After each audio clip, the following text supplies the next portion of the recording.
created equal. This is pretty amazing. Here's what happens to most people. See, colleges have agreements with banks, and that's great. But it may not be the best loan you could get. And so what happens is you go to a college, you're accepted at a college, and they say, well, you can get a loan with one of these 3 banks. So you click on that, and it gives you a loan. Now, it could be a great loan. It could not be such a great loan. The colleges don't get the banks to give you the best loan. They get the banks to put something on there so it's convenient for people. And by the way, in a lot of cases, the colleges make a piece of that action, which is okay. That's business. I'm not criticizing that. What I'm saying is, be an informed consumer and look for the best loan. And here's what you want to do. When you look for a college loan, you want to look for a thing called the total cost of the loan. The total cost of the loan. That's telling you how much interest you're going to pay. And we have some great stuff in both the book and the workbook to show you how to look at your loans. But I just want to mention one thing, because here's what happens to a lot of people. We give you a site in the book where you can go and they'll give you 23 different banks that will lend to you for student loans. It's really pretty cool. But here's the thing. People are funny because they'll say, oh, well, I have a friend, for example. He went to the thing, and it had 3 different banks on there, and he saw a bank that he knew and trusted. So he said, I only want to get a loan from people I know and trust. No. You don't care why do you care who gives you money? Yes, you only want to lend money to people you know and trust. but think about it. But you see what I'm saying here? This is marketing. You see, if you say, well, I'm going to borrow money from this company, but I don't know if they're going to make it. That's good. If they give you the money and then they go out of business, you don't have to pay them back. So it's funny the things we get ourselves involved in. Now, having said that, listen, if you have a good relationship with a bank, go to your banker and work with them and tell them what you need. Okay? So anything else I need to cover on this? Can you give the example about the $20,000 loan and the difference of the 20? Is that on the next slide? That's on this slide right This slide, okay. Joe and Jack and I went online to this one site. This gives you all these different loans. And it tells you how much the payback is for each one of them, how much it costs. Listen to this.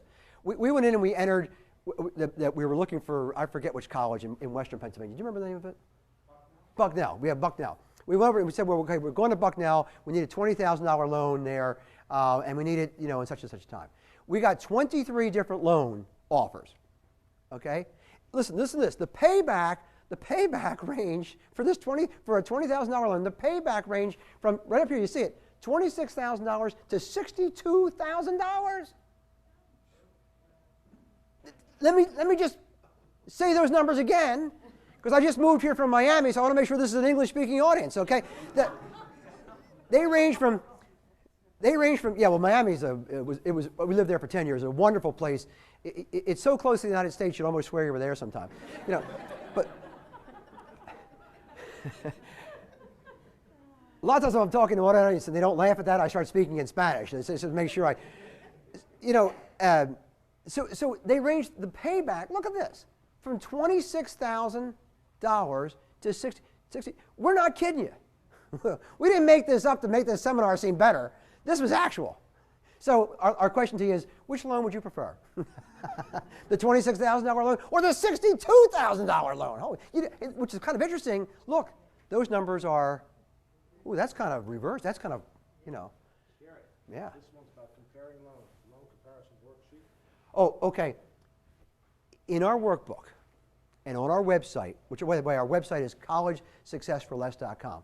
And it's a work in progress, but there's enough up there to keep you interested, especially if you don't read fast.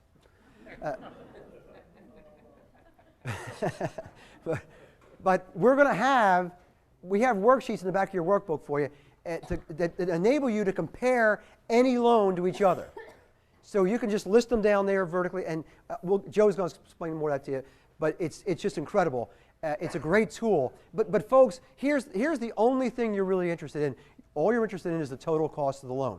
They're going to give you all kinds of, and is this where we have the thing? They're going to give you all kinds of, come on, fancy stuff, like, deferred payments. They say, oh, well, yeah, your son or daughter doesn't have to start paying until 10 months after they graduate. Well, there's only one kind of loan. It's called the Stafford Subsidized Loan. It's a federal loan. There's only one kind of loan that where the government pays that interest for you during that time. All the other loans, while little Schnooky is taking their grades and going on a trip to Rome and that kind of stuff, you know, on your money, you know. But it's such a great experience to go to Rome. Don't you want me to go to Rome? You know, yeah. You know, I've seen Rome on a stamp, you know, but you know, and all that time they're saying, oh, but guess what?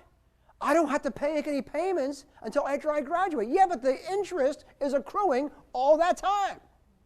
That's why it costs so much to pay these back. By the way, the $26,000 loan and the $62,000 loan, I shouldn't even call them that because they were both $20,000 loans. But the $26,000 payback and the $62,000 payback of the $20,000 loan, one of them was a 10-year loan and one of them was a 20-year loan with deferred interest payments. Other thing they're going to tell you is, oh, we'll give you flexible payments. You know? I'm being flexible. We're going to give you flexible payments. In other words, when they first graduate, they don't have much money. So, and they're not making that much money, so they pay less. And then later on, as they make more money, they can pay more. What they don't tell you, that's for the rest of your life. And your children finish it off for you after you die, you know? And meanwhile, you're not making your full payment. The interest is still accruing. They cost a fortune. They sound like a good idea. Here's the thing. If you get a loan, here's what we suggest. You get a loan, start paying it back right away. They're usually not that much money. And by the way, you'll hear people say, well, what about a home equity loan? Home equity loans can be good because they're tax deductible. However, you're also putting your home in the hands of your children. You know? So most educational loans are unsecured loans. So if you're going to want your kid to pay it back, don't use a home equity loan. You know, because what they might try to do is not pay it back, you get evicted, and then they buy the house from the bank at a discount, you know. Why? Because they took a finance class at school. They know how to do this kind of stuff, you know.